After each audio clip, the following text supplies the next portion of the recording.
On the 25th of March 2016, JetBlue Flight 29 and Embraer E190 registered November 273 Juliet Bravo, inbound from Washington, D.C., experienced a landing gear problem while en route to Nassau, the Bahamas.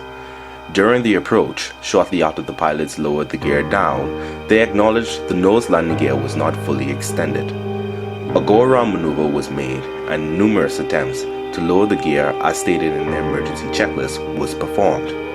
The flight deck instruments showed 2 green for both main gears, so they were down and locked. The nose gear, however, showed no green, only in transit. According to the flight crew of this aircraft, the nose gear made an unusual sound when the gear handle was placed in the extended position. The decision was then made by the flight crew to land the aircraft in the current configuration that it was jammed in. The airfield at MYNN, or NAS, has 2 runways. Runway 1432 that extends 11,017 feet and runway 1028 that extends 8,323 feet. Both runways were more than sufficient for the E190 to use in this case. The aircraft circled for a while to burn off the excess fuel. Upon landing, the pilots kept the nose of the aircraft in the air for as long as they possibly could before the nose naturally settled on the runway.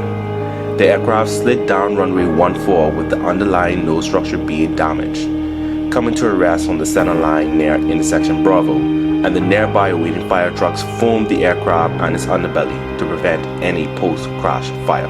The video of the landing is linked in the description box below. Of the 97 passenger and crew on board, no deaths or injury were reported. Hours after the incident, the aircraft's nose gear was found jammed in the wheel bay. The Air Accident Investigation Department of the Bahamas had determined the probable cause of the accident to be a system component failure or malfunction within the nose landing gear operating system. Analysis conducted uncovered that the nose gear was not centered during its transit to the downward position, thus causing the gear to be jammed and never fully extended. So, well, what happened to the aircraft in the aftermath? The aircraft is still actively flying for JetBlue today. With only minor damage, it was quickly fixed to serve passengers again just 2 months after the incident. One thing though, prior to the landing, the nickname of this plane was Caribbean Blue, and during the repairs, it was changed to R Blue Stars for whatever reason. I actually flew on this aircraft in July 2018 between Fort Lauderdale, Florida and Charleston, South Carolina. Flying on the plane seemed normal except for when brakes were applied. I have a video of that in the description box below, but nevertheless, I did feel safe. But sadly, all of JetBlue E190 jets are numbered, as they will be replaced by the Airbus A220-300s in the near future. Hi there, Skirring On.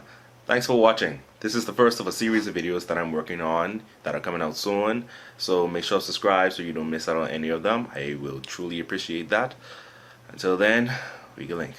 Once again, thanks for watching.